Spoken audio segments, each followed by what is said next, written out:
Mm-hmm.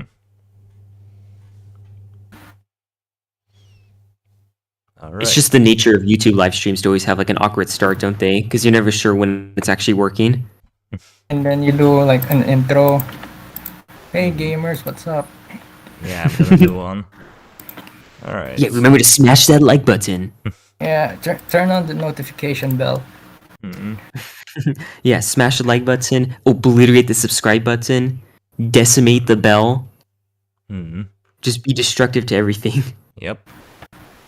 All right. Let's see. Do this. All right. Everything is saved up. And from what I can tell, yep, we are live. Well, hello there, my fellow rushers. How are you doing today? King Rex here, and today we're gonna be doing something a little bit more different than usual. For today, me and a couple other Kingdom Rush YouTubers decided to make hero designs based on other Kingdom Rush YouTubers. Basically, we turn them into heroes in different Kingdom Rush games. Now I have all the documents here. We have one here, we have one here, and everywhere. So we're gonna be looking through a lot of things. So, without any further ado, let's introduce our guests. For today, we've brought FunctionalFunction and Voduke. Say hello, guys. Hello, everybody. All right. Oh, did we double up with our hellos? No, it's all right. It's okay. All right, so we have a total of 6 hero designs for today, and each one of us made 2 of them. Now, I'm not gonna spoil which Kingdom Rush YouTubers are turned into heroes. We're gonna see in a minute. So first of all, let's start off with Duke's hero designs, right? That's how we decided on it. All right. So firstly, what do we want to go? Which hero design we're looking at first? Yeah, let's do this one that you have it on right now. That one, Sir Richard. Yes. All right. Ricky, aka the War Champion, which is why he's Sir Richard. All right. Makes sense. Hey. Yeah. So my lore is made to fit into one of those little lore blurbs that you get in the actual hero room on Steam, or on any of the versions actually. Many have fallen to what they believed to be superhuman powers, but in truth, it was the raw skill of the hero of countless battles. Sir Richard has come to prove himself against the greatest evil in the continent, and he's doing it with style. So you can probably imagine like a whole actual lore story here, like a King Rexy style lore story, based on this amount of information here. Yeah. Yeah, what I did here was just give you enough information to get sort of the idea of this guy. So basically, he's just a normal human, but he's extremely talented at what he does, and it gives people the impression that he's beyond human, that he's doing things that are impossible for them to do. And I kind of already have an idea of a little story for him where he's fighting somebody, and that's sort of like what happens, where they keep on thinking that there's something more to the battle, but it's really just him being so good that he's moving faster than his eyes can keep up with, and all sorts of other cool things that he can do. So that's sort of my idea for this hero. Nice. All right. There's no need for like an extremely long lore, so that's good. That's nice. Right. I don't like reading. I mean, nobody really does, but we kind of have to, and that's just the way it is. I like reading. I still read at night, like before I go to bed. Well, that's good. It's good to read from time to time. All right. Yeah. Speaking of reading, let's read his stats. So I decided to make a whole table here for his stats from level 1 all the way to level 10, since as a Kingdom Rush 1 hero, these stats matter a lot more. So he's going to start off at a very modest 320 HP. A lot of heroes, I think, start with a little bit more, unless they're meant to be squishy heroes. But he's also got a solid 30 armor. So, you know, he's tanky enough to not die instantly when he's fighting units and stuff. And as long as you're using him, he'll level up and get tankier. Now, for his attacks here, I did some fanciness with it. So his melee attack is 0.75 seconds. The point of this is to make it so that he attacks just slightly faster than any other melee hero. So you get the idea that he's operating at like the fullest capacity of his potential, compared to even other very talented warriors like Gerald or Malik. They're just going to be attacking at 1 attack per second. whereas he attacks in 3/4 of a second. So just slightly faster. I think it will look cool in game. So that's why I did that. Now for his DPS, I made it so that way his ranged DPS is still lower than his melee DPS. I've been a fan of Dante doing that in Kingdom Rush Frontiers ever since I realized that his ranged attack does the same damage but is slower. So you're encouraged to put him in danger of losing health by attacking in melee combat in order to get that extra damage. I really like that dichotomy with his playstyle. So I wanted to do the same thing here. And in this case, I made his ranged attack really slow. So that way it can serve as sort of like a leak catcher. You want to put him in melee combat almost all the time, but when he slays an enemy, he'll back up out of combat, and if there's an enemy that slipped by and is about to leak, he'll hit him with his one range attack, deal a significant amount of damage, and hopefully kill him. Because if he's leaking, he probably shouldn't have more than 60 HP remaining, or else you're doing something wrong with your strategy. And then he can resume going back to melee combat and fighting again, because you don't want to keep him there to spam ranged. It's too slow, so it would be inefficient. That's kind of the playstyle that I had going for him. For the animations, I was imagining that he would just have like a simple long sword or short sword that he would fight with, and so he'd slash really quickly with it. And then as for a ranged attack, he'd have like an axe that he would have like at his side that he could pick up and then throw at an enemy, sort of like a troll champion, and then just catch them in the back there. And then of course a 15-second respawn time, because Kingdom Rush 1 heroes are supposed to have a 15-second respawn time unless they're Ignis or Oni, but those guys are special. Yeah, alright. I like the statistics so far. I'm not sure It about sounds the... complicated to use. Okay, let's see what's going on here. Origins. I also don't like reading anything that's not history in the Bible. Oh, alright. Also, Vesnan, hello and welcome to the stream. You have to read the Bible. Yeah, I mean, I guess he has to. Who knows? I like reading books, mainly history ones. Alright, that's nice. I'm glad to hear that you guys are enjoying to read. That's pretty good. Alright, so pretty interesting statistics we have here. The only thing that I kind of confused is the attack speed. It seems pretty slow, 3.5 seconds. Like, I'm not sure about that one. Yeah, the idea is that you're not supposed to be relying on his range attack to deal damage. It's just supposed to be almost like an ability where he just uses it, throws it out there, and then you go back to being in melee combat. Like he's mainly a melee hero. Sort of like Captain Blackthorn. Oh, and yeah, now I see. Yeah, it's kind of like that. Alright, should we move on to the skills? Yes. Alright, scroll down a little bit. The name of the ability. The innate ability. Yeah. So, a tricky thing with the Kingdom Rush 1 heroes is that they only have 2 skills. But you can get away with the third one by including an innate, because I think like about half of them have an innate skill. Like Tenshi and Magnus have teleport. Elora has her innate slow plus the freeze chance. So that's 2 innates. Who else has an innate? Oh, Oni's immune to infernal combustion.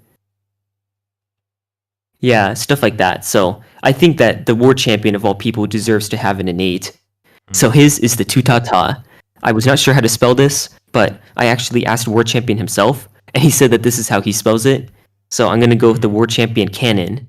Alright. So at level 1, he has a 15% chance to dodge incoming damage, and it increases by 5% per level, capping out at 60%. Because he's going to level up 9 times total, so you're going to gain 9 times 5 or 45% more to that chance. And so something that I wanted to do with this specific like avoid damage thing is make it similar to Lynn's, where it doesn't interrupt any of her actual normal combat animations, and instead it just triggers while you're already in combat. And I think it works here too, because it makes it look like he's so good at fighting that he can dodge at the speed of light.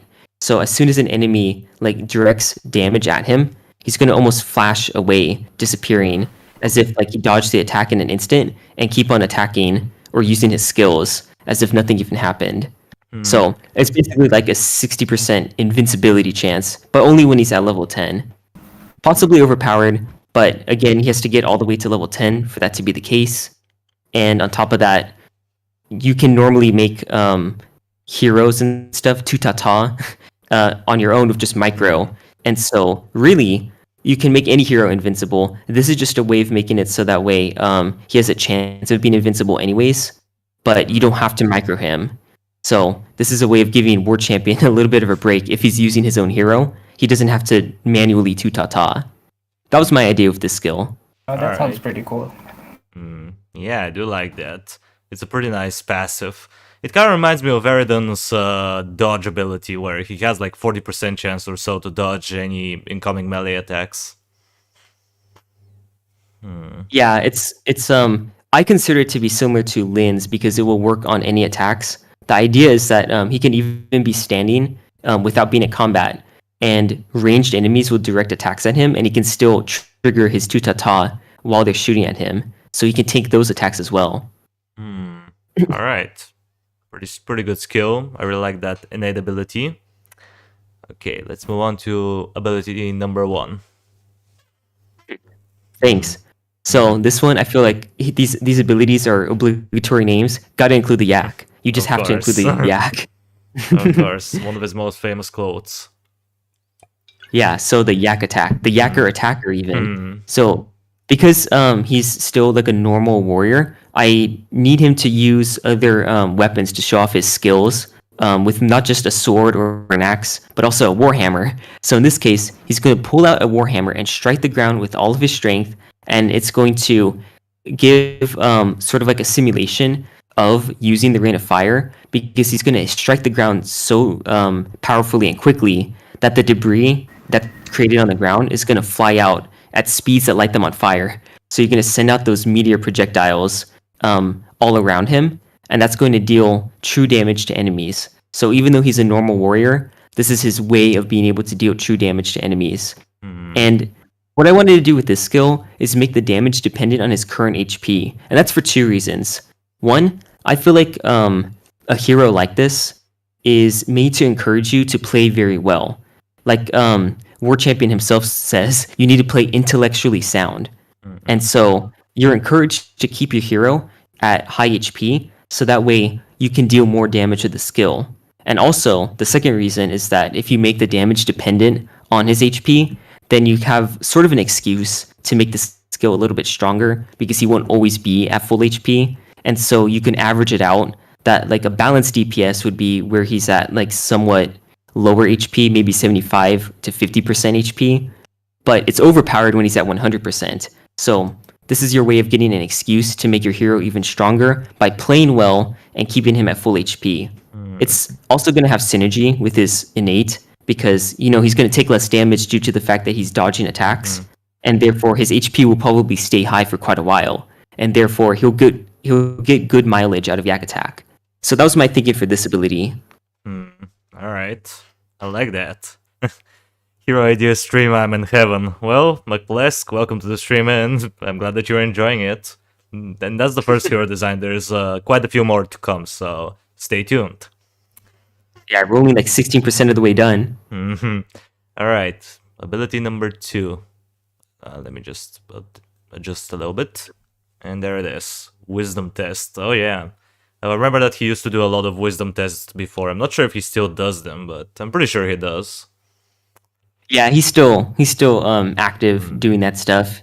In fact, he uploaded 7 hours ago, but neither of the uploads were wisdom tests. All right. But yeah, he's still doing that. So this is his other attack. He executes a fatally precise strike at an enemy that deals 100, 150, and then 200 true damage, plus an additional 10 for every 100 gold in the player's possession. And you can see that these numbers will add up. So at tier 1 of the skill, he can deal up to 500 damage. At tier 2 of the skill, it's up to 750. And then at tier 3, it's up to 1000 total damage here on a 15-second cooldown, which, yeah, I'm sure that everyone's going to plug in the max damage automatically and then divide that by the cooldown and realize that this has an insane amount of DPS. But at the same time, how likely are you going to have that much extra gold at any point in the level unless you're already doing a challenge? So again, this is a way of encouraging you to play intellectually sound with the hero. So if you're doing a challenge by not building a lot of towers, then you're going to have to play very well in order to succeed in that challenge. This is sort of a way of helping you out to be more successful in such a challenge because it's going to reward you for having that leftover gold in your reserves that you're not spending because of the challenge. So this will make the World Champion hero very useful for World Champion style challenges like a Wisdom test because he's going to deal more damage based on the amount of gold you've got in your reserves. So there we go. Yeah. That sounds really cool. What if you have like a bunch of gold bags, like the items, and you use it? I mean, yeah, if you're using items, you're probably already going to be overpowered just innately. Yeah. Yeah, that sounds really good.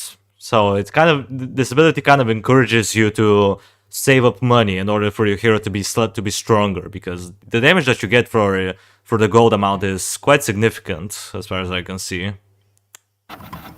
Yeah, it's going to take a lot of extra gold in order to get this much extra damage. I mean, if it's 10 for every 100, that's 1 for every 10. So that means that in order to deal that extra 400 damage, you need 4,000 gold in your reserves. And then at max power, you're going to need 8,000 gold to get to that point. So yeah, you're going to have to save up a lot. All right. Well, let's see what we have here. 16% already. And don't be sad, McPlex. There's a lot more. Don't worry, you haven't missed too much. Oh, we haven't. Yeah? Oh, yeah, go on. No, you go ahead. What were you about to say? If it's more reassuring to you, that percentage that I gave was only based on like each hero design being the same length. But this is a Kingdom Rush 1 hero. So if anything, we're probably less than 10% of the way done due to the fact that there's a lot more abilities in all the other designs. So don't give up hope. We've got a long way to go. All right. Oh, Thomas. Hello there. Welcome to the stream. Hi. What's for you is the best Kingdom Rush game? I would have to say Kingdom Rush Origins. I really like the design of it. Definitely Vengeance. It's the best game. All right. Well, now you know FunctionalFunction's answer. I'm just kidding. No, never mind. But yeah, for me personally, it is Kingdom Rush Origins. I like the design of it. Most of my favorite heroes are there. I really like the enemy design for the most part. The only problematic part I would say is the post game. I feel like it's a little bit too rushed, but other than that, I really like Kingdom Rush Origins. I spend the most hours in this game, and to me, it's my personal favorite. Solid reasons. I All think right. I actually like Kingdom Rush 1 the best, even though it used to be Frontiers. But my opinion has sort of switched after talking with MMLH about it. He made some really good points about why the game design is still at its peak in Kingdom Rush 1 compared to the other games, which, it's still subjective at the end of the day. But the reasons that he gives, I find myself agreeing with more.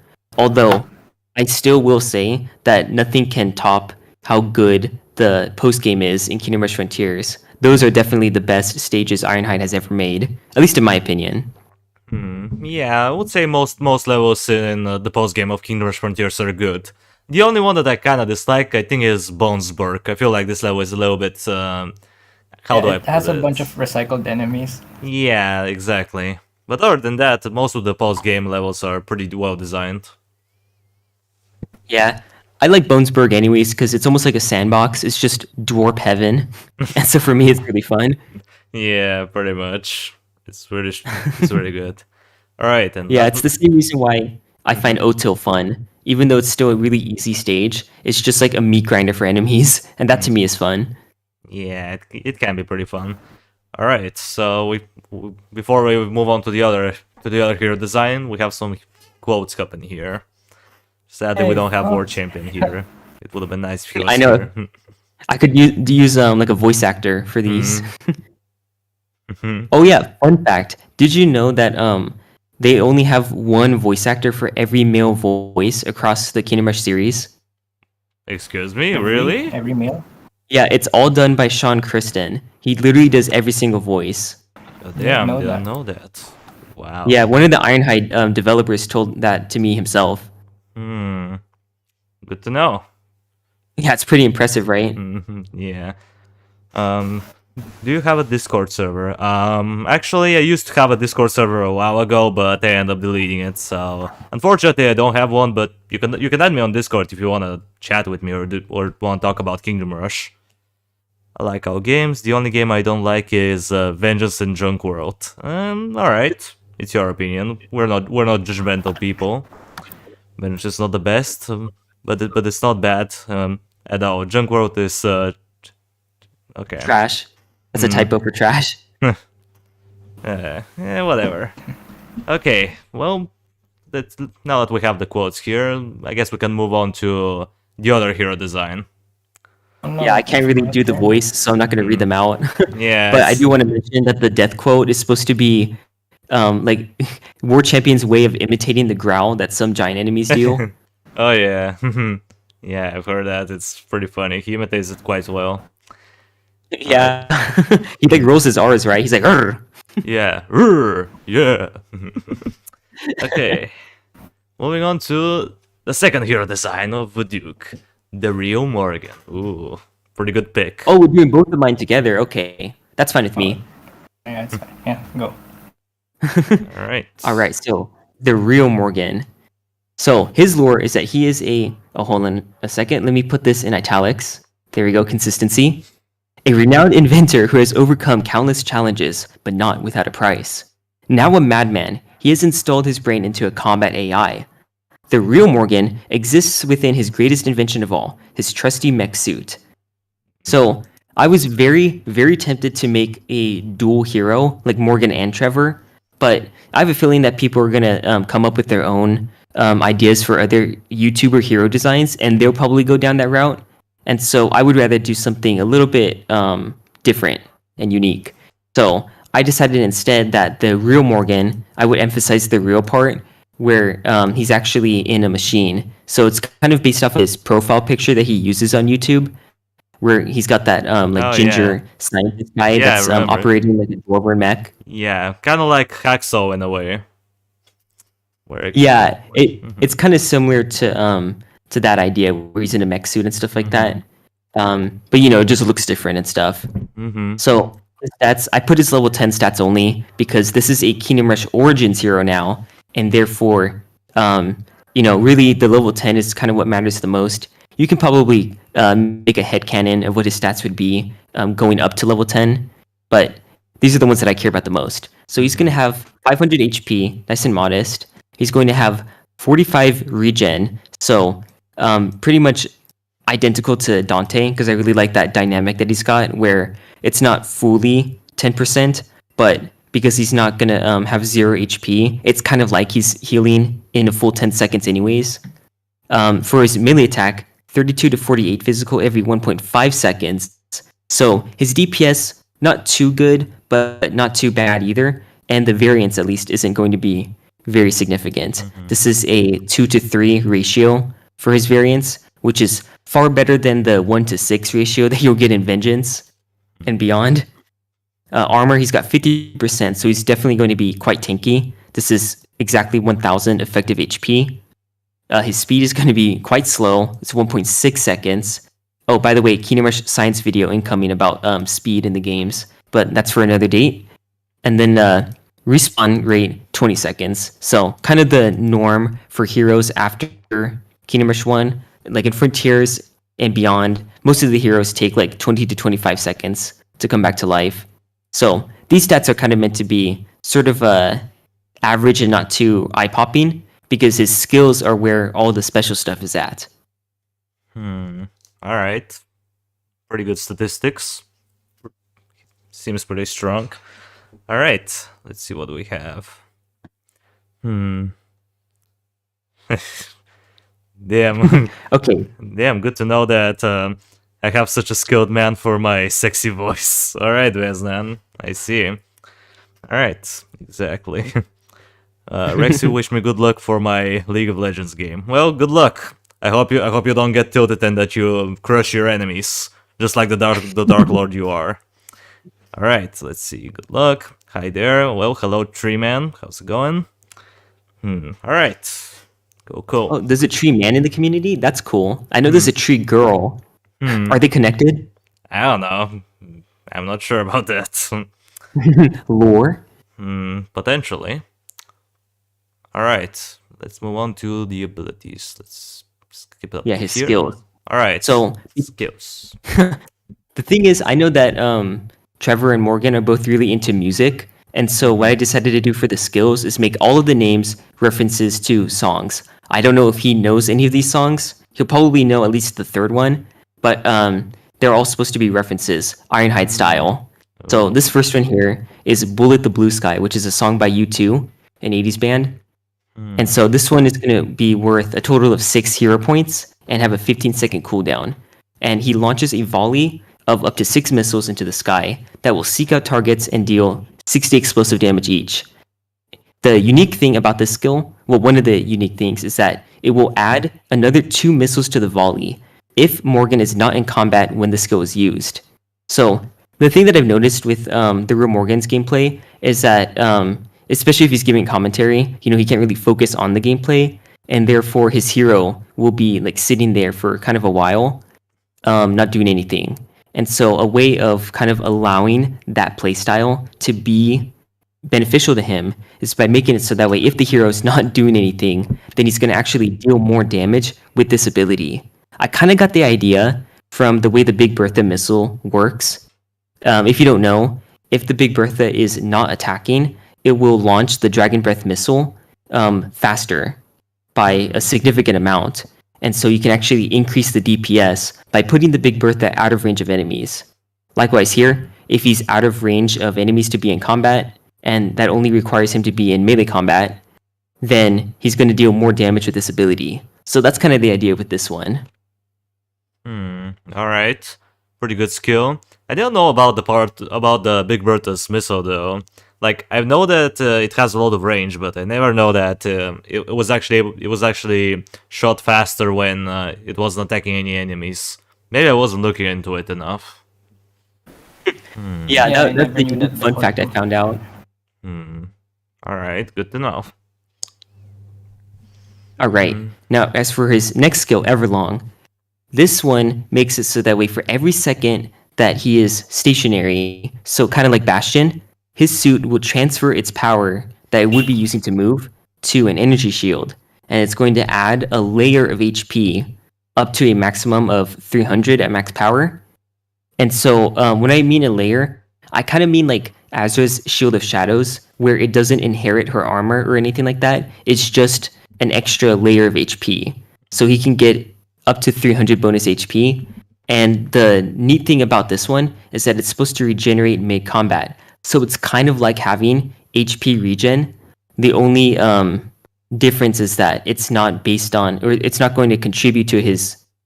Hold on, let me restart that sentence. His armor is not going to contribute to the part of his HP that can regen, but it's still going to be more HP nonetheless. So that downside to the skill is sort of meant to be an excuse to allow it to be stronger, because as you can see, 30 HP a second while he's stationary is quite a lot. Of course, it still does have that downside of not allowing him to move at all in order for this HP to be maintained. But as long as he's using this playstyle, and like I said, the real Morgan doesn't always move his hero that often, so this is going to happen pretty often, he's going to become significantly more tanky. And if you are someone who's into micro a lot, like me or other YouTubers, or just any other players, then you can purposefully not move him anyways and still get these benefits. So my idea with this skill is that it's something that's going to be useful to anybody. Same thing with Bullet the Blue Sky, actually. Forgot to mention that. Where, if you are into hero micro, you can still intentionally not put him in combat, so that way he can use the bonus 2 missiles. So it's sort of like something that makes people who aren't that into hero micro, like the real Morgan, benefit from it. But people who are into it can intentionally play this way to still get the benefit. There we go. That was all that I wanted to say about that. Okay. So if you suck at using Durax, this hero is for you. Yeah. All right. I like the idea. I like the idea of getting a shield to just for staying there. It's a cool idea. I do like that. Oh, thanks. Oh, gotta go. I'm pretty tired. It's all right, Tree Man. It's all right. You can go. You can always watch the stream later on. I guess I'll see you later. I'd love to see some other Switch hero designs other than the one I made. Well, we'll see if we have any of them here, but if we don't, well, we'll probably get one from the fans at one point. I got quite a few hero designs that I need to get to review, so well, I'll do it when I have time.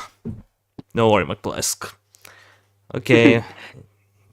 Let's see, what's the next one? Feel Good Ink. Yes, this is the one that is probably known as a song. It's just that it's spelled with a C instead of a K. So this one's another active ability. When enemies are behind him, he's going to spill out black fluid, similar to the Battle Mecha's Waste Disposal, that slows down enemies by 50% for 7 seconds. It will last there. And so the idea for this skill is that if he's stationary and tanking against an enemy, he can't really do much to stop enemies that are leaking past him. So he has this skill that only triggers when enemies are getting past him, that will slow them down, and it can buy you more time to take care of that potential emergency by keeping all those enemies in place. It's possibly an underpowered skill, so I think I might have to buff some of the stats here, because Waste Disposal is something insane, like 70% slow with 100% uptime. But then again, that's a tower ability, so it's up to debate whether or not this is balanced or underpowered. I would say it's pretty decent. 50% slowdown for 7 seconds is not bad. I think it's pretty long. Maybe the cooldown could be a little bit shorter, but other than that, I think the ability is pretty solid. Yeah, if anything, this one being slightly weaker is sort of like an excuse for the other skills to be even stronger, because I feel like the other ones are pretty powerful. If you say so. Let's see. See what the other skills are. Yeah, so this one is called It's No Good. This is a Depeche Mode song. If you've never heard of Depeche Mode, this is my favorite band. This one's another passive. So after sustaining more than 150 damage within 2 seconds, the mech suit is going to release a shockwave that deals 100 true damage in an area of 200 and stuns enemies for 2 seconds. So Frontiers and Origins both like to have tons and tons of anti-barracks enemies. And so as an Origins hero, you can expect him to take a bunch of damage from enemies in almost any stage that he's in.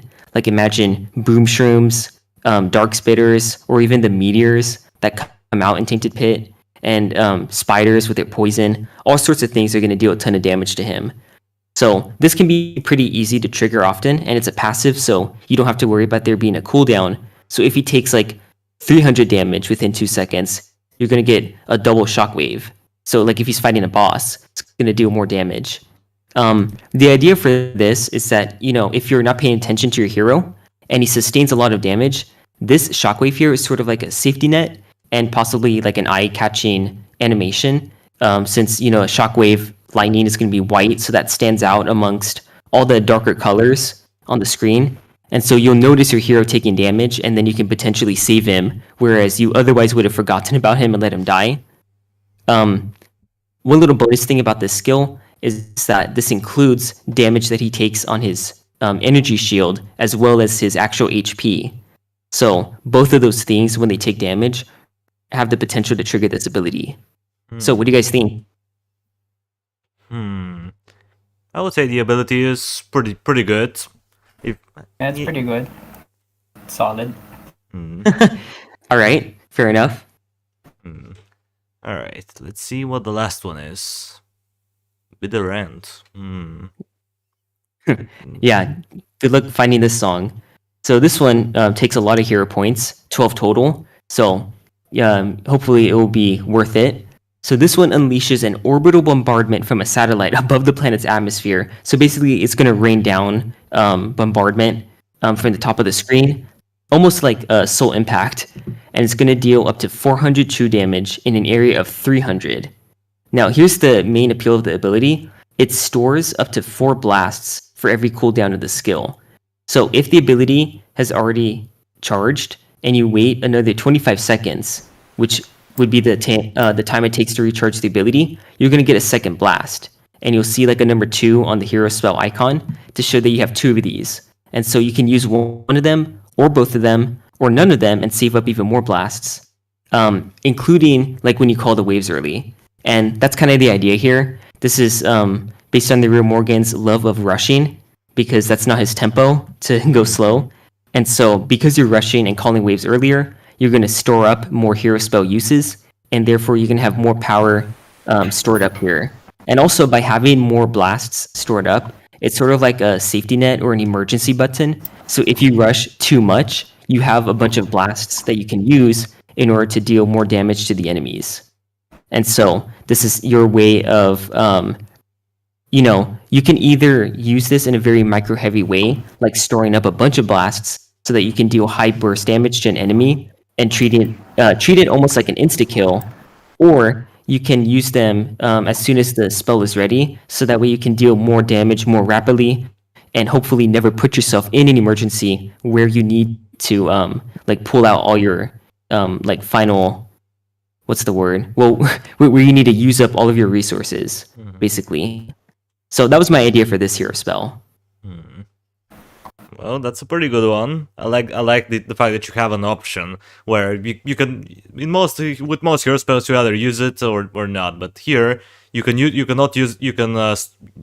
decide not to use it on purpose, so that way you can store more blasts and have more potential burst, which is a pretty cool idea for a hero spell. I like having more unique hero ultimates like those. Yeah, exactly. I thought that this would be really cool if it was actually in the game. Yeah, I would like to see that. Okay, and that's about it. All right. So these are the voice lines. Oh no, there's no voice lines. Oh man, I think I forgot to include them for the Real Morgan. Well, it's you know his alright. catchphrases, right? Not my tempo, those kind of things. Nerds. Oh, yeah. Yeah, we kind of get the idea. All right, guys. Well, Here, those were the two hero designs from Voduke. So because mines are pretty long and I kind of want to leave them for last, let's move on to FunctionalFunction's hero designs second. Oh no, I'm next. Oh, come on, don't be scared. Most people here are pretty cool. They're not gonna judge you. All right. Yeah, most of them. No, I'm just kidding. Okay. All right, so here we are. This is Vodukes Design. It's an Origins hero, and the name Heck is yeah. So I mixed Voduke and Adept. Yeah, Adept. Ooh. So this is the lore. It's a summary. I'll just read it. Voduke was a simple mage during his time. He loved studying magic and even the science out of it. Voduke lived in a peaceful land where he could focus on his magic. Keeping company, Voduke has a dog named Munch and has plans for him where they can go to other parts of the world as a duo. But this dream was destroyed when the Twilight Elves invaded Voduke's land. Voduke was doing science, but all of a sudden heard explosions outside. Twilight Elves conquered Voduke's land, and Munch died because of this. And now the rage-filled Voduke vowed to take his revenge on them. He now started studying a darker form of magic that involves souls. He played around and he used this magic to kill all of the Twilight Elves and show no mercy to them, as they did not show mercy to him, to his land, and Munch. Aw. Nice. So, pretty yeah. good backstory. I love this. Stats. Level 10. He has 400 health, no armor, no magic resistance, range and melee attack, does not fly, and he can teleport. Cool. Yeah, his Alright. respawn time is 22 seconds. His magic range attack is 44 to 90, and his melee physical attack is 12 to 20. I see. So you want to use him more as a range unit, more over a melee. Yeah. All right. Kind of like Veznan. Oh, we have voice. Oh, and I can teleport twice. His voice lines. So it's a bunch of reference. Oh. Here's his first one. Here's his first one. I feel hatred, and you shall as well. And his second one is, I am not funny, neither are you. Third one is, bring it on. Oh yeah. And his fourth one is, time to do some science after this. His deadline is, I hate technology. All right. Oh, I love this. Yeah, the voice lines are pretty spot on. All right. Skill one. Again, this is Origins hero. Dread possession. After killing an enemy, Vodeb absorbs its soul and can now possess an enemy. The possession lasts for 10 seconds. This does not work on bosses and mini-bosses. And when Vodeb kills an enemy, he can possess another enemy. Does that make sense? Oh, yeah. Okay, yeah, I see. Understand it. Pretty good skill. I like that. Yeah. So this means I have to land the killing blow, right? You must be the one killing the enemy. Oh, okay, interesting. Kind of like extra stalling. Yeah, so it's almost like Soul Eater, but where you can actually control it because you can force me to kill an enemy. That way it triggers instead of just automatically. Yeah. So you can like possess the beefy units like Twilight Golems. Yeah, that makes sense. Especially because a lot of the wave design in Origins will like pack a big enemy alongside like smaller ones. So you just kill like a Null Reaver, and then you get the soul, or you get the Hatred Possession ability, and then you can possess like an Ogre Magi. Yeah, it makes sense. That's a good flow of skill use. I like that. Okay, now skill 2, Can't Resist. If an enemy has armor or magic resistance, Vodep steals all of that and gives it to an ally. This lasts for 15 seconds. So since Origins has a lot of magic resistant enemies, this is kind of like a skill to counter that, where he can give those resistances to an ally. Yeah, that skill is... Okay, cool. It lasts for a pretty long time, 15 seconds. I can see this being very useful against Twilight Golems for sure. 15 seconds, yeah. I like that. Okay, moving on. Skill 3, Curse Torture. That curses an enemy, and if that enemy dies, all copies of that enemy that is currently on your screen will be stunned for 3, 4, 5 seconds. That's a cooldown of 29 seconds. So this is Vodep's crowd control ability. Like, if you have a bunch of, like, let's say nulls, and Voduke curses that enemy, and that enemy dies, all copies of that null on the map will be stunned. Oh, wow. How long does the curse last? Like, how long do you have to kill the enemy? Permanent. The curse lasts permanently. And you have to kill it. So it's not even if, it's when. Oh, okay. Sorry, that's a typo. Oh no, it's okay. I mean, it still makes sense in English. I'm just clarifying. Yeah, that's pretty crazy then. So basically, you're sealing the fate of enemies. Yeah. Kind of reminds me of old Brooks. I think back in the day, her voodoo magic used to work on every enemy type on the screen before. Yeah, that was overpowered.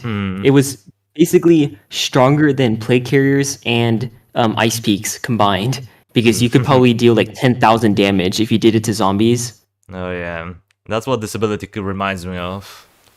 But instead of what's an enemy? I'm trying to think what enemies like are there a lot of copies of that this would be really really good against. I guess Knolls, especially in endless mode.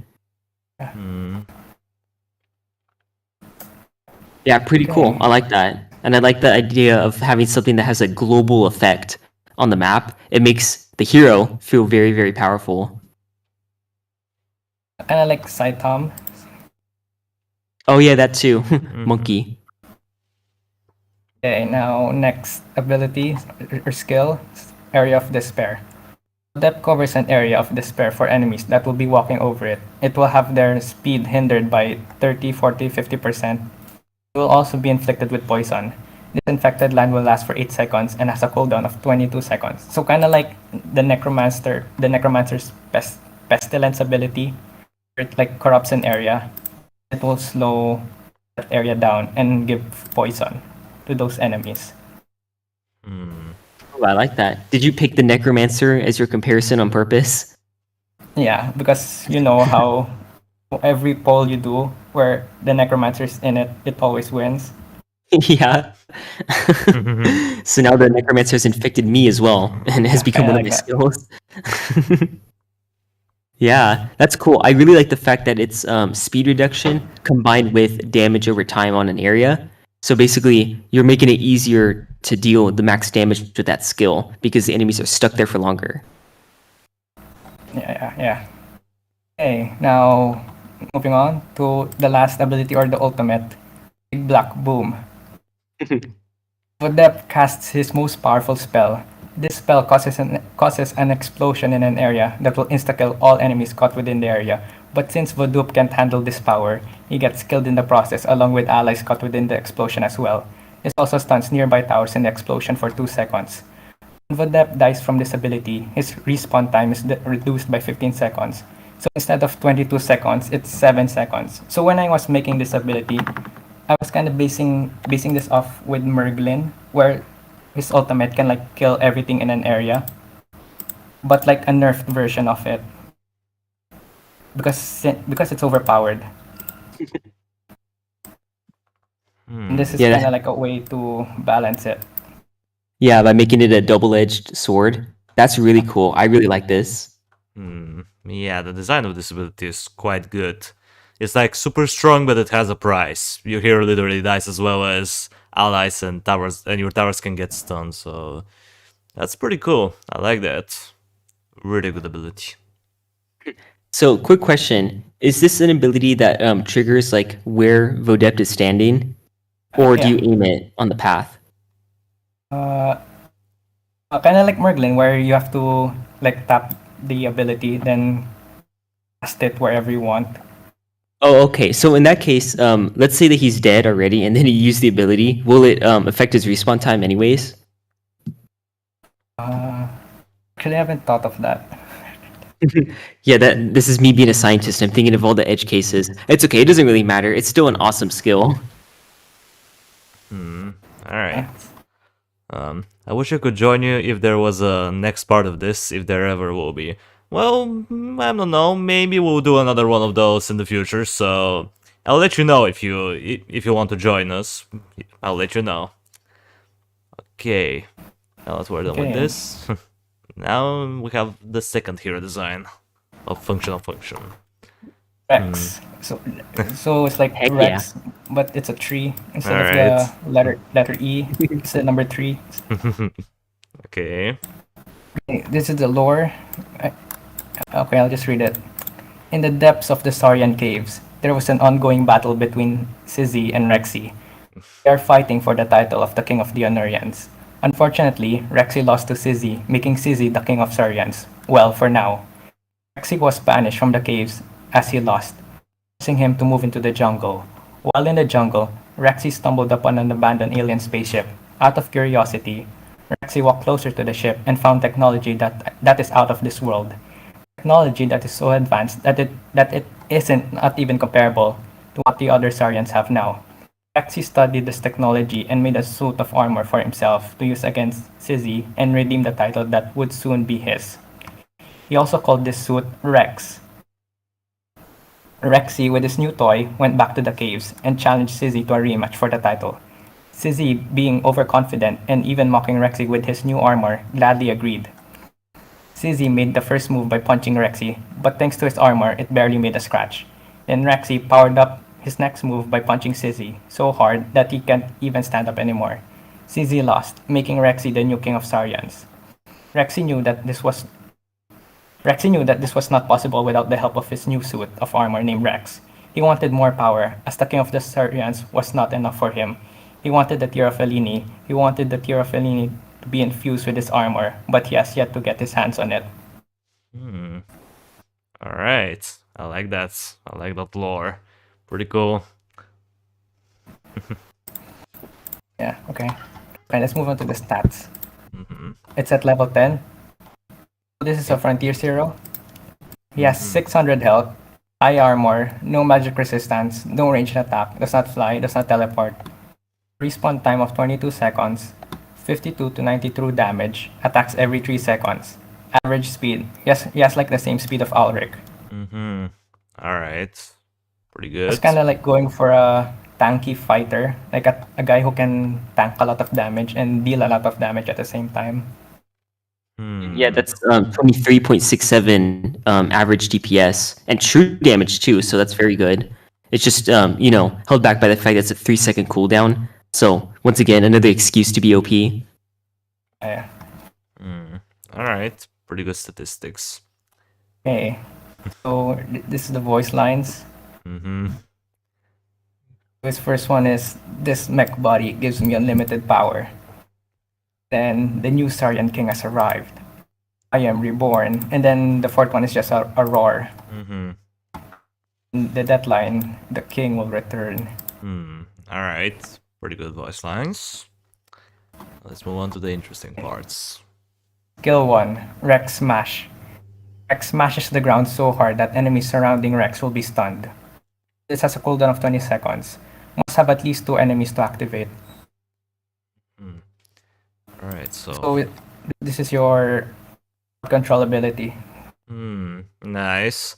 Pretty good stun. I would assume the AoE is, I would say, about medium size AoE. I didn't bother to put how long or how big this area would be affected. I can imagine the size of it. It's alright. And then the stun will be like 2, then 3, and then 4. Alright, pretty good. Skill 2, X Roar. X roars to an enemy, and that enemy will suffer more damage from all sources. This lasts for 7 seconds and has a cooldown of 30 seconds. Kinda like Hunter's Mark. Yeah. The extra damage will be 50, 60, and then 75%. That's pretty strong. It's kind of like Wolver's Roar as well in Origins. Yeah. Yeah, and you said this is a Frontiers hero, correct? Yeah, Frontiers. Oh, cool. So this means it's going to stack with the Totem of Weakness and be even stronger. That's really good. I love that. The cooldown is pretty long, 30, but not that too long.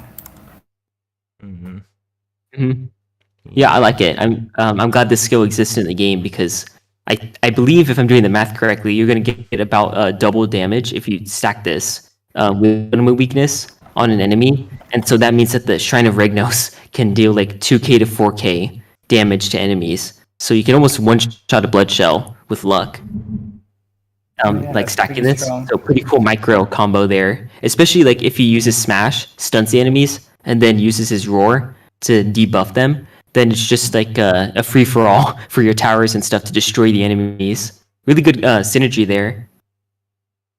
Yeah. So moving along, skill 3, Rex Fury. Rex strikes an enemy and will deal damage with a chance of insta-killing. Cooldown of 35 seconds. And then it's kind of like Musketeer, the sniper shot, I mean. Where it could either be an insta-kill or deal a lot of damage. Yeah, I like this. It seems good. 240 physical damage at max rank and 15% chance of an insta-kill. Alright, I do like it. Kind of reminds me of Feast, like Ashbite's ability. Like you deal some physical damage and then have a small insta-kill chance and a long cooldown. I actually think that this ability might be quite a bit underpowered for the damage to cooldown ratio, because I consider Ashbite's Feast to be an underpowered ability. This one does more damage and stuff, but has a lower insta-kill chance. And so it's kind of like a bigger safety net and more difficulty to get the insta-kill. I do the whole concept, though, of being like sniper shot. I like that type of a skill. I'd probably make the insta-kill chance either higher or something, or make the cooldown lower. So that way, you don't end up in a Lilith situation where, the hero ability lets you down when you waited for the whole cooldown. Yeah. Yeah, it should be a little bit higher. Yeah, maybe the percentage should be slightly higher, but other than that, I think the ability is kind of alright. Okay, moving along. Skill 4, Rexplode. Rex throws an alien bomb that will deal area damage and slows the enemies down. Cooldown of 25 seconds. So I basically lost. I can't think of any other ideas anymore. So this is what I just came up of. Alright, It's like a bomb ability. Nice, another form of crowd control. Not bad. Pretty decent. So what is the slow percentage if you have thought of it? Wow, there's a lot of things I haven't thought about. Wow. Mm. Uh, We could I, just say 50% probably. yeah, around that. All right. That's cool. So if it slows the enemies down, I'm guessing that maybe the bomb is like some sort of ice attack, possibly that like freezes them, or who knows? It's an alien bomb, right? So the technology could be doing all sorts of stuff to like their nervous system and then making them move slower for that reason. Yeah. That's pretty cool. I like the like atmosphere that comes with that ability, being an alien bomb and stuff like that. I think it's a cool skill. You say you ran out of ideas, but I think this actually goes really well in his kit because now he has multiple area skills. Very good crowd control tank. I like that. Then, since Frontier's heroes don't have an ultimate, this is just like a passive. Like most Frontier's hero have passive as an ability. Rex armor increases the armor that Rexy wears, like to low, to medium, and then to high. All right. I do like this hero design. There is some place for improvement, but I do appreciate it. All right. It's pretty cool. Okay. Oh, now- wait a minute. Yeah. Do you think that we should have been ranking these heroes like out of 10, like you normally do, King Rexy? I think we forgot to do that beforehand. I don't know. I guess we can leave it. I guess I'm gonna leave it to the chat to decide. See how they're. Yeah, you can come to your own conclusion. Yeah, we'll let them decide. I think it's a good hero. I would have fun using him. This big crowd control tank. I think it would be awesome. He probably would replace Grawl in my use of a hero because I would prefer this to the way Grawl works, even though he's still a fun hero too. Yeah, it is a possibility. Alright, now that Functional Function's hero designs are over, now it's time to move on to the last two, which are mine. And Alright, for the sake of your guys' sake and for the sake of my voice as well, we're not gonna read all the lore because let me tell you, there's a lot of lore. So let's go on. Let's first of all go through Xanderus' hero design, which I've made. So here it is. Xanderus, the Demon Banisher. So he is basically a hero design that's meant to be in Frontiers, and as you can see, the lore goes on and on and on and on and on and on and on and on. So let me try to summarize how the lore of Xanderus is. So basically, he is at the start he is a normal guy who has a family, and then him and his family are searching for a place to live. They're searching for a house, and they find one. However, he has some sort of sixth sense where he can sense danger or if something bad had happened, and he fears the basement of the house. He knows that there's something evil within it, but he cannot put his finger on what exactly it is. Then his wife and the kids go there to find something, but they don't return. He waits for them, and they don't come out. He hears their voices, but he knows that it's not them. They're distorted. They almost feel demonic in a way, and he doesn't know what to do. So he calls the person who sells him the house, and he wants to talk about this and see what's going on. And then out of nowhere, his wife comes out of the basement, and everything looks normal. However, out of nowhere, she pulls out a knife and kills the other woman. And she just gets her body and drags it to the basement. And Xanderus, or the hero, tries to stop her, but he couldn't. She just pushes him away and says to not get near her. So at one point, he doesn't know what to do. So he searches up for a way to get things going. And he finds out a pastor, someone who can help him out. And the pastor senses that the house is cursed, and that many people have died in it, and that there's some evil forces within it. And they search up the basement, and they discover the kids and the wife, but they're transforming. Like they look like completely different persons. It's like someone body snatched them in a way. And the pastor ends up dying in the process. I'm not going to describe his death because it's quite detailed, and I don't want to scare off any people here.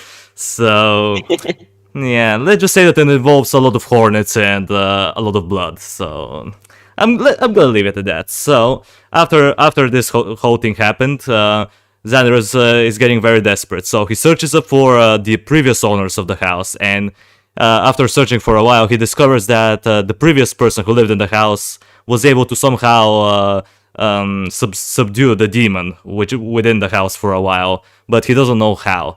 So he goes up to search for him, and he finds him in an abandoned house because because people thought of him as mental. Because apparently, because in the story, I'm gonna explain that in a bit, but. He finds him and he starts talking to him about the house, and the other guy is like, no, just run away, your family is gone, you can't do anything. And he tries to convince him, and he asks him how he did it, how he was able to subdue the demon for so long. And it turns out that he ended up killing his own son, because his son was possessed and he had to kill him in order to subdue the demon. So at the end they ended up combining forces together. They tried to fight the demon, and they end up burning the house down. But unfortunately, for the kids, it was too late, and sadly, Xanderus was not able to save his family from the demon. They killed the demon, but his family was gone with it as well. And that's when the interesting plot twist comes up. And let me just see where it is. I may end up reading just the last part of it, just so you can get a little bit of an insight, if I can find it. Oh yeah, there it is. Okay, so it starts off from where did it start from? Oh yeah, there it is. So let's give it a little read. Then everything bursts to flames in direction. Okay, that's that. Okay. Ugh, why can't I find it? Oh yeah, there it is. So after this whole ordeal was finished, basically after his family died, I fled the city. I was cold, scared, and alone. With my family gone, I had I had only one living relative to ask for help, my brother. We were very different from one another due to his questionable job. Even though our communication had been very loose, especially after I got married, I still told myself to send him a telegram to him. I needed someone who can help me out when I was facing my darkest hour. His reply came in the most unexpected way. A raven nearly crashed into me when I saw that the bird held a message in its claws. Before I know it, the mythical bird landed before me and released a small piece of paper. It had a lot of text for such a small list, but my brother possesses some otherworldly items, so it didn't surprise me at all. Here's what he said in the letter. To Xanderus Johansson, dear brother. Alright, here we go. My heart is full of sorrow after I learned what your family's fate was. Demons can be tricky to deal with. I had my fair amount of encounters with them over the years of urban hunting. This may seem like a joke to you. Who knows? You may consider me as a madman after telling you what I am about to tell you, but please listen to me for once.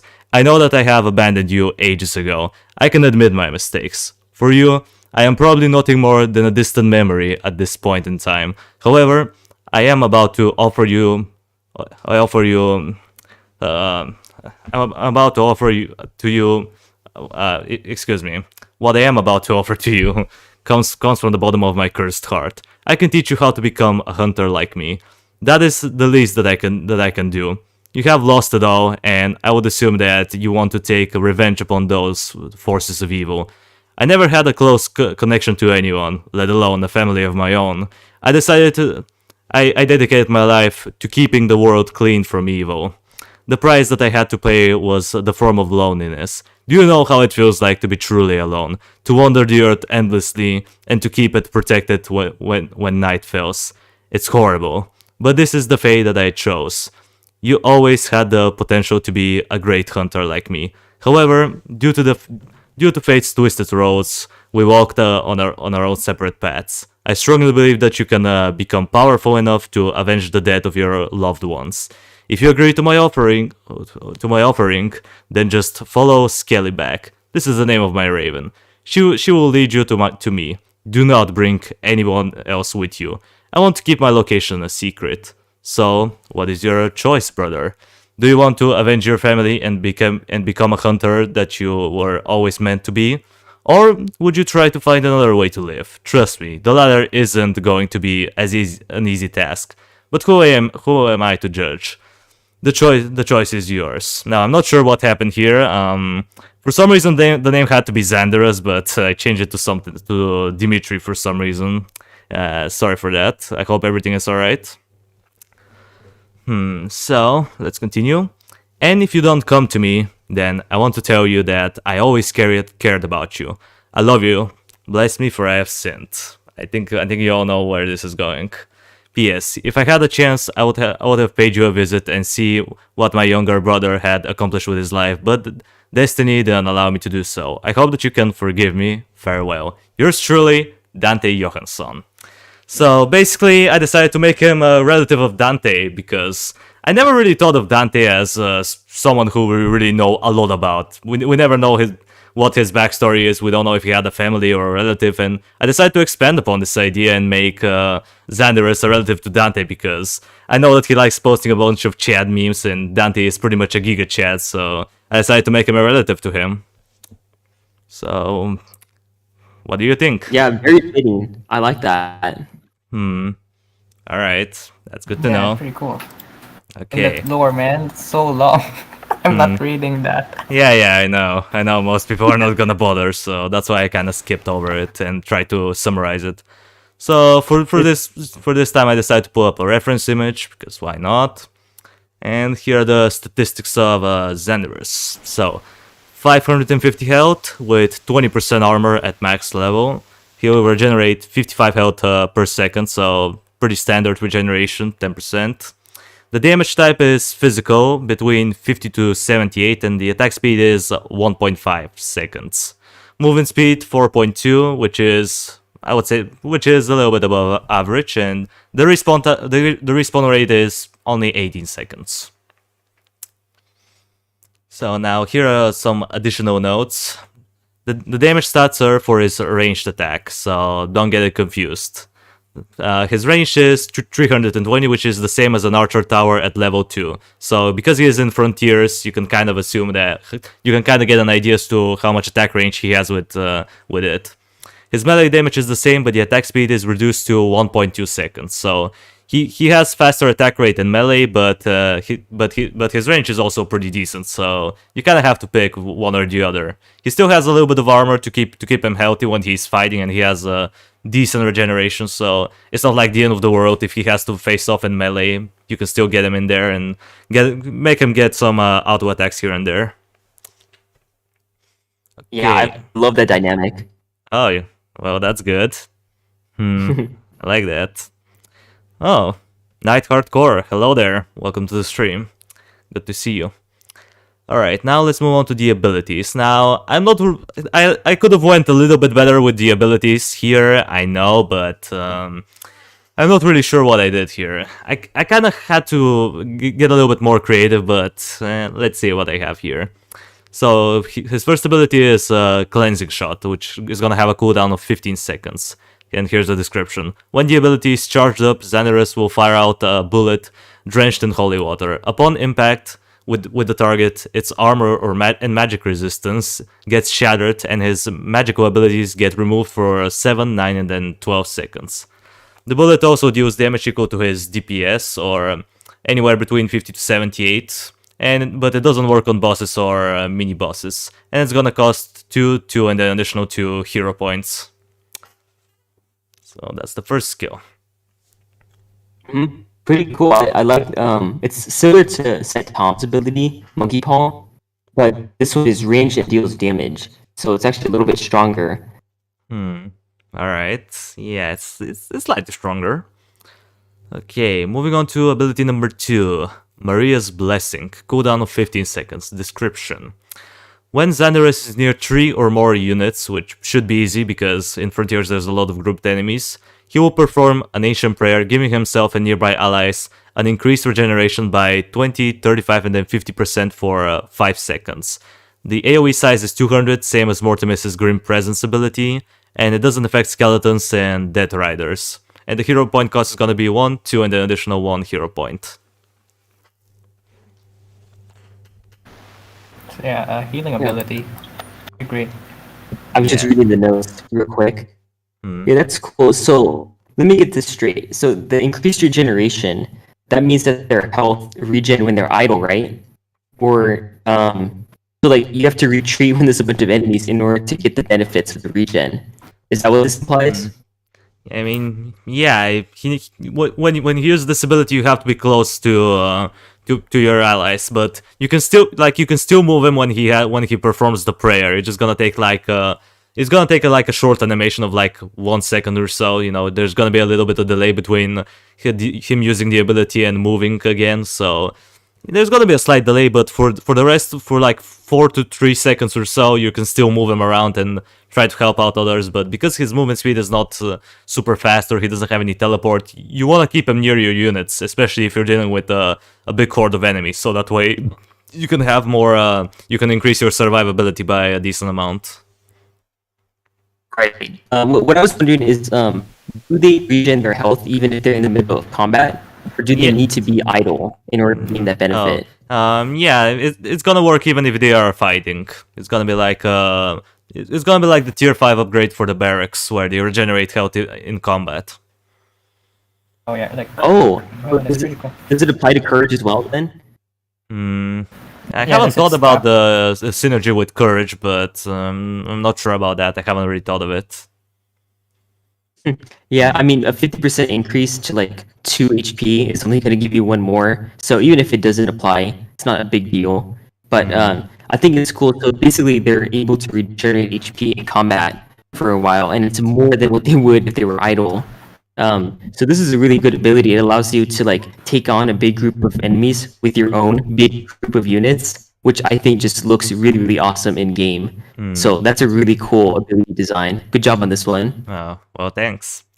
Alright, now let's move on to ability number 3. Name Swipe of Destiny, cooldown of 12 seconds, and here's the description. When in melee, Xanderus swings his saber at his target, dealing 100, 135, and at max rank 180 true damage, with a 10, 15, and then 20% chance to heal himself by half of the damage dealt by the ability. Note, based on his missing health, which is going to be percentage based, the chance for the secondary effect will increase, and it can go all the way up to 70%. And it's gonna cost 1, 2, and then 3 hero points. So basically, the way it works is that you have a 20% initially when he is like at let's say around full HP. But if he starts getting lower and lower based on his percentage of missing health, he's gonna have a higher chance to get the heal effect from the Swipe of Destiny. I see. So if he's missing 1% HP, does it increase to 21%? Is that like how it works? Yeah, it's based around a flat percentage. Okay, so when he's at 50% HP, that means he's missing 50%, and that will add to the 20. So that's when the chance caps out. Yeah, I'm understanding it. Yeah, if he gets like below 50% HP, that's like the cap. You can't go any further than that. So it's a pretty nice sustainability. Yeah, so it stacks pretty well with his heal. So this is just yet another way to allow you to keep the hero alive. And I like the fact that it gets buffed when he actually needs to use the effect. That's something that I would like to see in Lilith more often as well, where the RNG has like a better chance of triggering when you actually are counting on it. So I like this design. Okay. I like it. Well, that's And good. more damage is more damage, so I love that too. Oh, nice. Let's move on to the fourth ability, which is Holy Light Shot. Cooldown of 20 seconds, and here's the description. When 2 or more enemies are present in his attack range, which is going to for his attack range, Xanderus will throw an angelic tear, which will explode midair, dealing between 88 to 104, 100 to 128, and at max rank 135 to 185 true damage within a large area. Enemies that are closest to the ground zero get stunned for 4, 5, and then 6 seconds. The main AoE size is 330, which is the same as a Legionnaires' archer range. The AoE in which enemies have to be in order to get stunned is 110. So basically the smaller basically like pretty close to the middle.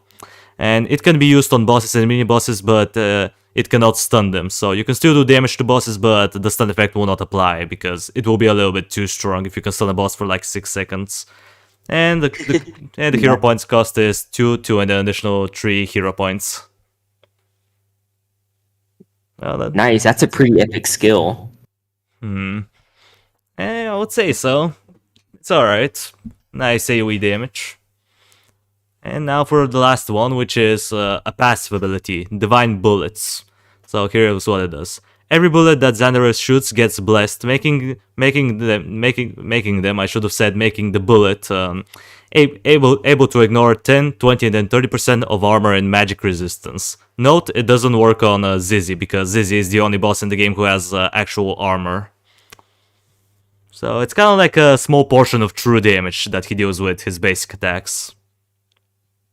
Okay. So if an enemy has 30% armor, do they take the full damage, or does it mean 30% of the 30 armor? That's a good question, actually. I should have thought about it. Is it like explosive damage? Kind of like it, I suppose. It's kind of like explosive damage in a way. So so let's say if someone has like let's say they have a 50% armor, only 30% of the 50% armor is gonna get ignored. It's not gonna be like from 50 to 20% armor. Oh, okay, I see. Yeah, I mean that's a pretty good passive. Yeah, it's gonna help him out to be more useful against certain specific types of enemies. So if you have someone with high armor and high magic resistance, he can still do some extra damage to them due to his passive. Yeah, that's good, because there's so many times in these games where I have a hero who deals physical damage, and he ends up firing off his shots or sending his attacks at an enemy with high armor, and it just feels gross or icky, because it's like, no, you're wasting all your damage output on this armored enemy. Here, though, it's like, oh, okay, well, I'm just going to ignore some of that armor so that way I can deal my damage more properly. Yeah, I like that. Alright, well, that's good. And here are some hero quotes. And sadly, we don't have Xanderus here, but I'll try to read them. You shall be gone. Holy fire! Bathe them in iron! Let them out of this land. And the dead quote, light fades away. Alright. Awesome. And that's pretty much... Very cool. I like it. Yeah, thanks. And that's pretty much the first hero design. And let's move on to the last hero design for today, guys, which is my second one. That's for Vodukes Design, and I kind of made him a little bit more interesting. So I called him Igorf, which, fun fact, it's Froge backwards, just in case you didn't know. And the last Anurian. Nice one.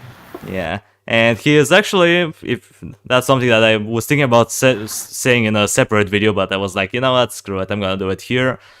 This is the first hero design that I've made for Legends of Kingdom Rush, so he has some... a unique one. Yeah, Sad Vengeance doesn't have a hero design in this collab. Yeah, sadly Vengeance is kind of excluded today, but maybe next time we'll have some heroes for Vengeance. So yeah. Oh, I can't really relate in this design because I don't have Legends. Alright, well, let's... Yeah. Now for the lore, again, it's quite long, as you can see up in here. 1 out of 24 pages. It's quite a while, but it's roughly around 20 pages of lore. Nothing too spectacular. I've written much longer ones, but basically just modest 20 pages. I mean, I was sarcastically saying, oh yeah, just a modest 20 pages. Nothing too serious. I mean, yeah, just casual 20 pages. There's not even that much dialogue, which is the sad part.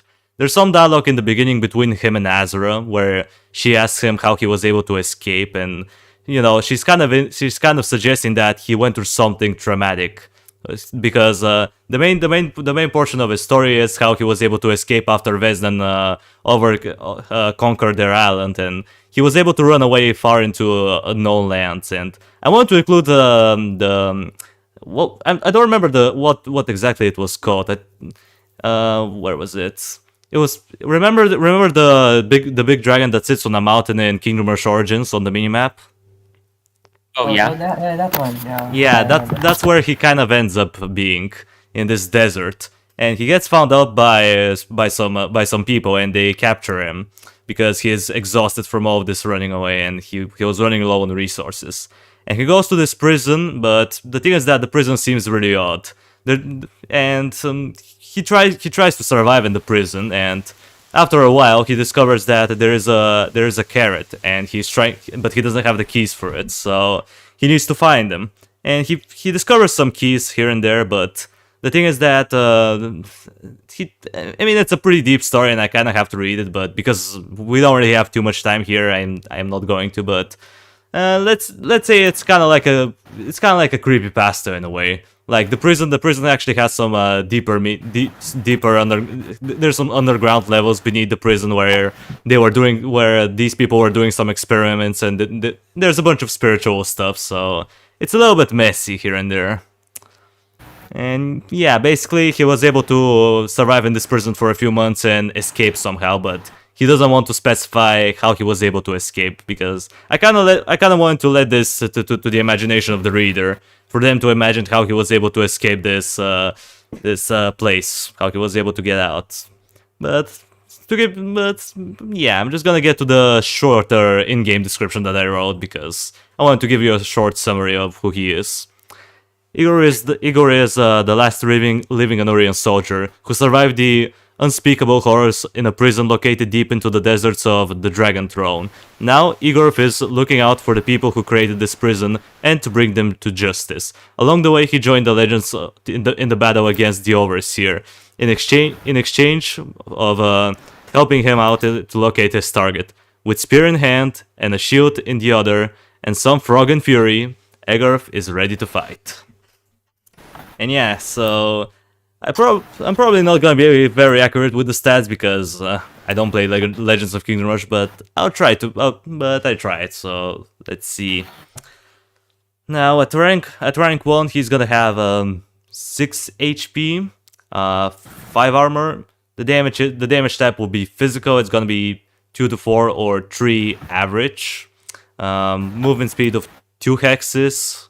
At rank 2 it's gonna be 7. The HP is gonna increase to 7. The armor is gonna increase to 6, and the damage is gonna be increased from up to 3 to 5 or 4 average. Again, 2 hexes movement speed.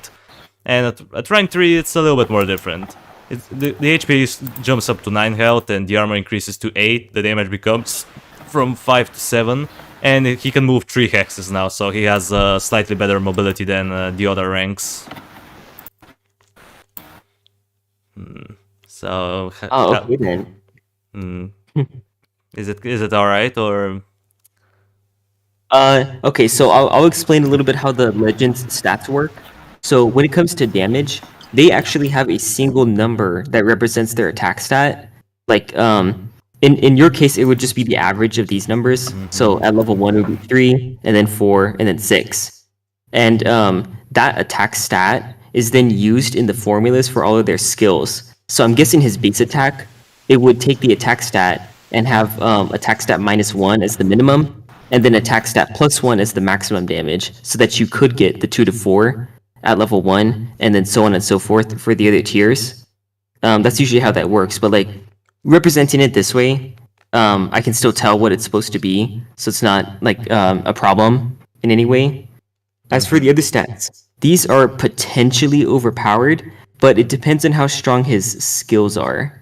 Mm-hmm. Because he's very similar to the Knight in Legends. The Knight also has like high HP, high armor, and then like low damage. I think she actually has the same exact attack stats at level 1 and 2. She just has 1 less damage at level 3, and also doesn't gain the extra movement. So if you base it off of the Knight, those could potentially be overpowered stats. But I mean, between you and me, I think the Knight might be underpowered when you level her up. So if anything, these are more balanced. Yeah. So I'd say that this is pretty spot on statistically, even for not having played the game or not even knowing that much about it. So nice. What a stroke of luck. All right. So here are the traits, because as far as I know, all the champions have some sort of unique passive or so. And I give him Fortify, which gives him +2 armor at the end of each turn if he doesn't attack. And then I created one of my own, which is called Quick Reflexes. where he has 30% chance to block a ranged attack. So yeah, that's pretty much how it is. I know there's also armor regen, but I'm not sure how it works, so I just typed that he regens 1 armor at the beginning of his turn, so I'm not sure if it's supposed to get increased or not. I think it's supposed to, but yeah, I probably should have... That is actually how it works exactly. Like, you literally get your armor back at the start of your turn. Alright. Well, now here we go with the fun part, and the skills. So... oh boy. Let's see how it goes. So basically the skills at 1 star, I'm talking about like the promotions, because as far as I know there's level promotion 1, 2, and 3, where with promotion 1 is basically where you get your your basic attack and your ability, your first ability, as far as I know. So let's read through them. So the name of his basic attack is going to be Impaler, and here's how it works. Igor throws his spirit forward, impaling the enemy he is fighting with a 25% chance to inflict bleeding for 2 turns. There's also the epic effect. The attack deals true damage against weakened targets. So if you hit someone who has a weakened effect, you can do true damage, which can be pretty useful in the right team combination. And then there's his first actual ability, which is the Anurian Spear, which only has a 1 turn cooldown. I'm not sure why I said turns here. That's probably a typo. So here's what it does. When in range of 3 hexes, Igor can throw his spear at an enemy that deals 2, 3, or 4 physical damage to the enemy. And here's the epic effect. If the initial target is killed by the ability, the spear can ricochet towards the nearest target in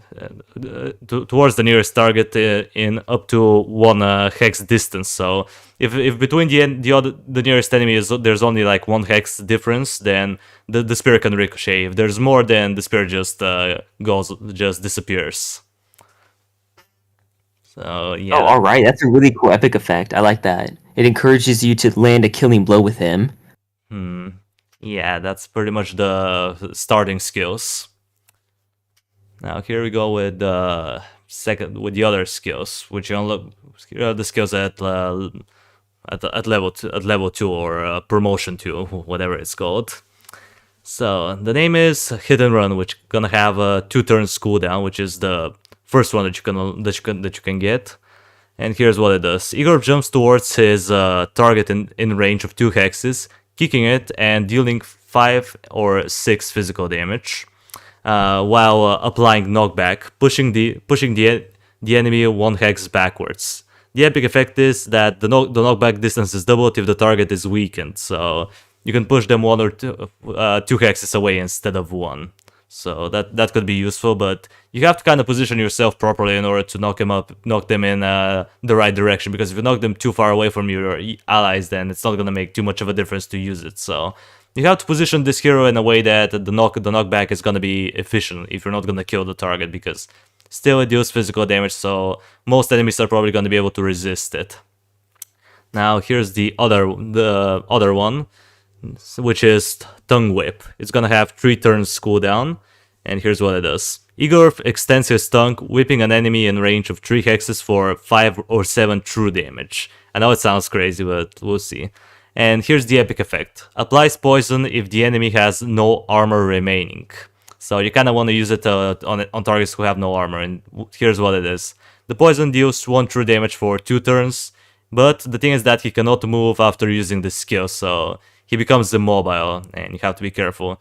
And here I said that the hero obtaining the skill, he can obtain the skill when he reaches level 2, so yeah, pretty much all of these skills are available after he gets to this. Well, not really, because as far as I know, after you finish up a map, your heroes get XP and they level up, right? You can level them up to level 5, right? Oh yeah, so the hero units, they get up to level 5 because they have 3 skill options at each, like, tier 2 and tier 3.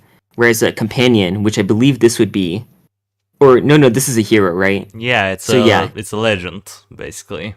I think that's what they're called. So Yeah, the terminology is like all over the place. Even I forget who's called what.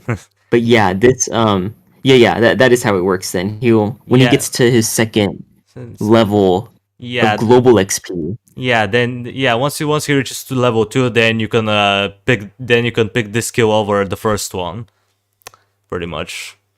And here's Yeah, the okay, that makes sense. Yeah, and here's the other one, which is Poisonous Blood. It's gonna have 3 turns cooldown, and here's how it works. When struck, Igor of Blood will hit the enemy only if he is in melee range, applying poison, dealing 1 or after it's leveled up to 2 true damage for 2 turns. And here's the epic. Now there are some notes, but there's no epic effect towards it. The duration of the Poisonous Blood lasts for 2 turns. Igor can still move after using the skill, and Igor needs to take damage before the skill can be activated. The hero obtained the skill when he reaches level 4. So if your hero is not level 4, you cannot pick this ability as an option. You have to level him up beforehand. So when you say that he needs to take damage, do you mean like can it be to his armor or does it have to be HP damage? It can be to his armor or his HP. So as long as he takes damage, then you can use this ability. But if he didn't take damage, then the ability will be grayed out and you will not be able to use it. Oh, okay. And so this ability, is it something that you activate on like his turn, or does it trigger the moment an enemy hits him? No, you have to activate it on your turn. So you can use it, but then again, you will not be able to do too much after that. So you have to think, okay. Is it worth it or not? And then there's the skill set. Makes sense. And yeah, there's the skill set 3 stars, or when he gets to his 3rd promotion, which are the really strong ones. And here's the first one. Anurian Agility, cooldown of 2 turns, and here's how it works. Igor throws his shield into the air, jumping on it. Once he is in midair, he can launch at an enemy in range of 5 hexes, crashing into him, dealing 6 true damage. Here's the epic effect. Apply stun to weaken targets. Note, once the player picks the target, Igor will land on the enemy, and then he will reposition himself to the adjacent hex near the enemy. So it can be any adjacent hex to the enemy. So there's quite a few options that can happen. And the stun duration for the epic effect lasts for 1 turn. So it's not like crazy stun, like 2 turns or anything. It's just for a turn. But then again, you have to make the enemy weaken before you can get the stun. The next one is Sticky Fingers, which has a 2 turns cooldown, and here's what it does. Igor dashes through the enemies in melee range within a 1 hex area, applying rooted to them for 2 turns. And the epic effect is that that's weakness to the enemies if Igor is below 5 HP. So if his health is below 5, he applies this weakness. Now it's a new ability. It's not like a regular weakness term. It's kind of like an effect. And here's how it works. It reduces the amount of damage that the enemies deal with their basic attack by 1 point. So it's kind of like it basically reduces their attack damage. It doesn't work on their abilities. It just works on basic attacks. So it may seem a little weak, but I just wanted to add something more unique. So that's why I kind of added it. And also the duration of the weakness effect is the same as rooted. So it's gonna last for 2 turns if you get the epic effect off. And last but not the least, there's the last one, which is the Devastating Jump, which has a cooldown of 3 turns, and here's how it works. Igor jumps high into the air, landing at a distance up to 6 hexes away from his starting position. When he lands, enemies in 1 hex area will receive 8 true damage. Applies a stun to Igorov after using the skill for 1 turn. So basically you jump up pretty high and you do damage to a lot of enemies in an AoE, but at the same time you get stunned for 1 turn. So you gotta keep that in mind. And he cannot move when he uses the skill. So it's kind of like a full turn move basically. You cannot move and then use it. You have to just use it right away. And yeah, there's some of the hero quotes. There's the selection quote, which is "Get ready to fight." The regular quotes are "I'm your doom," "Don't underestimate an Anurian soldier," "Run while we can," and the death quote, "My soul fades away." And yeah, that's pretty much about the whole hero design. Not sure if it's great or not, but it's my first time designing a hero for Legends of Kingdomers, so I'm not expecting it to be perfect or anything. Yeah, I actually do recall you showcasing this design to me a long time ago. Do you remember this at all? I think so. I think I made it a while ago, but I don't remember exactly when. Yeah, I didn't realize that that it was intended to be like a hero for Pollux the Wise. Yeah, But that's really cool. Like when you said that you were making one for Pollux, I was actually expecting you to put him in Vengeance. But this is definitely subverting my expectations in a good way. To put him in Legends, you have a surprisingly solid grasp of the game for someone who like hasn't gotten to play it yet. Hopefully, though, Legends will come out in other platforms, especially Steam, so that more people can play it. Because I'm fairly certain more than 50% of Ironhide's fan base plays on Steam. So yeah, the game really needs to come out at least on that platform. But yeah, this is a good design. Like these abilities, I can totally imagine these kinds of skills being in the game. Like this is the kind of stuff that the engine can probably handle even. So this is a very realistic hero. So yeah, good job. All right. Well, thank you for someone who is. Yeah, sorry I didn't say much because It's all right. It's all right. And yeah, yeah, sorry I didn't say much. it is fine function. There's no worries about it. All right. Well, yeah, that's pretty much it, guys. That's the last hero design. And yeah, there's nothing much really we can say about it, so we may do it another time, we may do it again, because we have a lot of creativity and we can make some hero designs. Maybe we can add new Yeah, people. and with more people. Yeah, of course. We can add more people to it, so if you want to join, then you can DM me or whoever, or I don't know, just to be sure, DM me, because I read DMs pretty often, so if you want a quick answer to, if there's gonna be like another one, or you want to be notified if we're gonna do something like this in the future, then just DM me and I'll let you know.